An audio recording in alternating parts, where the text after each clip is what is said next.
আসসালামু আলাইকুম ওয়া রাহমাতুল্লাহ। দেশ ও প্রবাস থেকে যারা আমাদের ভিডিওগুলো দেখেন সবার প্রতি অন্তরের অন্তরস্থল থেকে ভালোবাসা। তো আলহামদুলিল্লাহ আমাদের নতুন ফার্মের কাজটা মোটামুটি অনেকটাই এগিয়ে গেছে। আজকে আমাদের ফার্মে টিন লাগানোর কাজ চলতেছে। খুব শীঘ্রই আমাদের নতুন ফার্মের কাজটাও শেষ হবে ইনশাআল্লাহ। নতুন ফার্মের কাজের ফাঁকে ফাঁকে আমরা আমাদের পুরাতন ফার্মে গরু উঠাচ্ছি এবং আজকে আমাদের গন্তব্য হলো আমাদের নওগাঁ জেলার বিখ্যাত এবং সবচেয়ে বড় হাট চৌবাড়িয়া গরুর হাটে। এই হাটটা আমাদের মান্দা থানায় অবস্থিত এবং উত্তরবঙ্গের বড় হাটগুলোর মধ্যে এটিও একটি হাট। আমাদের সতিয়াট বাজারে আসার পর আমরা গাড়ির জন্য ওয়েট করতেছিলাম, কিন্তু প্রত্যেকটা গাড়ি ফুল ছিল এবং এগুলা সবগুলাতেই গরু এবং মানুষ দ্বারা পরিপূর্ণ। তো অনেক ওয়েট করার পর আমরা একটা গাড়ি পাইছি এবং সেই গাড়িতে করে আজকে আমরা হাটে যাবো ইনশাআল্লাহ। হাটে যাওয়ার সময় প্রতিবারই আমি আপনাদের এই আত্রাই নদীটা দেখাই, কারণ নদীটার সৌন্দর্য সত্যি অনেক মনোমুগ্ধকর। তো আলহামদুলিল্লাহ আমরা খুব সুন্দর মতোই হাটে পৌঁছাইছি এবং হাটে পৌঁছার পর আমরা যে আমাদের কাঙ্ক্ষিত গরু সেটা খোঁজার চেষ্টা করতেছিলাম। আজকে হাটে প্রচুর পরিমাণে গরুর আমদানি ছিল এবং আজকে রোদটাও অনেক বেশি ছিল, হয়তো আপনারা বুঝতে পারছেন। আর আমাদের নওগাঁ জেলায় সবসময় ওয়েদার একটু বেশি গরম থাকে। তো হাটে আসার পর এত গরুর মাঝে আমরা আমাদের কাঙ্ক্ষিত গরুটা খোঁজার চেষ্টা করতেছিলাম, কিন্তু আমরা অনেক খোঁজাখুঁজির পরেও পছন্দ হচ্ছিল, কিন্তু দামে মিলতেছিল না।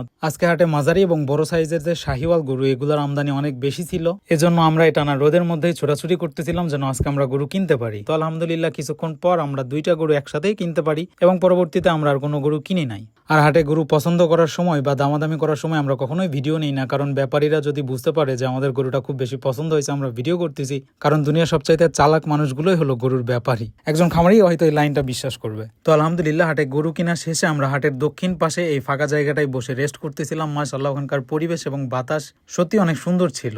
হাটে গরু কেনার পর বেশ কিছুক্ষণই আমাদের ওয়েট করতে হয়, কারণ আমাদের গরু ছিল মাত্র দুইটা। আমরা রিজার্ভ গাড়ি নিলে আমাদের ভাড়া অনেক বেশি পড়তো, এজন্য আমরা ওয়েট করতেছিলাম যাতে আমাদের এলাকার যারা গরু কিনছে তাদের সাথে আমরা নিয়ে যেতে পারি। আর একজন খামারির কাছে সবচেয়ে আনন্দের মুহূর্ত হয়তো এইটা যে হাটে গরু কিনতে আসার পরে তার কাঙ্ক্ষিত গরুটি কিনতে পারা এবং সেই গরুটি গাড়িতে করে বাসায় নিয়ে আসা। কারণ এই রোদ গরমের মধ্যে নিজে ঘুরে ঘুরে গরু কিনা যে কতটা কষ্টের সেটা একজন খামারি বুঝতে পারবে। আর যারা আজকে হাটে আসছিল চৌবাড়িয়া হাটে তারা হয়তো বুঝতে পারছেন যে হাটে কি পরিমাণে গরম ছিল। তো এত রোদ গরমের মধ্যে এত ছোটাছুটি করার পর যদি কাঙ্ক্ষিত গরুটা কিনতে না পারে, সত্যি আসলে এটা একজন খামারির কাছে অনেক কষ্টের। হয়তো অনেকেই গরুর দাম জানার আগ্রহ প্রকাশ করবেন। আমাদের সামনে যে লাল গরুটা দেখতেছেন এই গরুটার দাম পড়ছে 1,05,000 টাকা এবং আমাদের পিছনে যে নর্থ বেঙ্গল গ্রে কালার গরুটা এই গরুটার প্রাইস পড়ছে 98,000 টাকা। এলাকা ভেদে অবশ্যই গরুর দাম 5-10 হাজার টাকা কম বেশি হয়, আপনি চাইলে নেগেটিভ কমেন্ট করতেই পারেন, কিন্তু মাশাআল্লাহ গরুগুলো অনেক সুন্দর ছিল এবং আলহামদুলিল্লাহ আমি খুব ভালো প্রাইসে গরুগুলো কিনতে পারছি। আপনারা অবশ্যই মাশাআল্লাহ বলিয়েন যেন আল্লাহ তাআলা আমাদের গরুগুলোকে সুস্থ রাখে এবং আমরা খুব ভালোভাবে এগুলো পালন করতে পারি।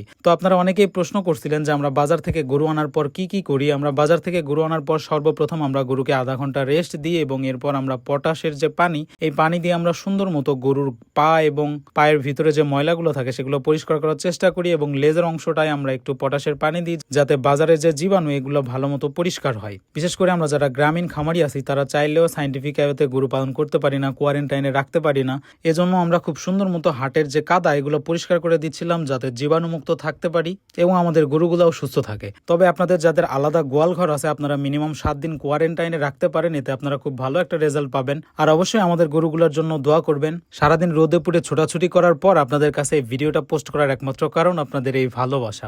আমাদের গরুগুলো কেমন হয়েছে অবশ্যই আপনারা কমেন্ট করে জানাবেন। আর আমি সবসময় চেষ্টা করি আপনাদের সাথে সত্যটা শেয়ার করার। আর একটা কথা সবসময় মনে রাখবেন, আলামিন এগ্রো ফার্ম কখনোই আপনাদের সাথে ফেক কোনো কিছু শেয়ার করবে না, যেটা সত্য সেটাই সবসময় তুলে ধরার চেষ্টা করি।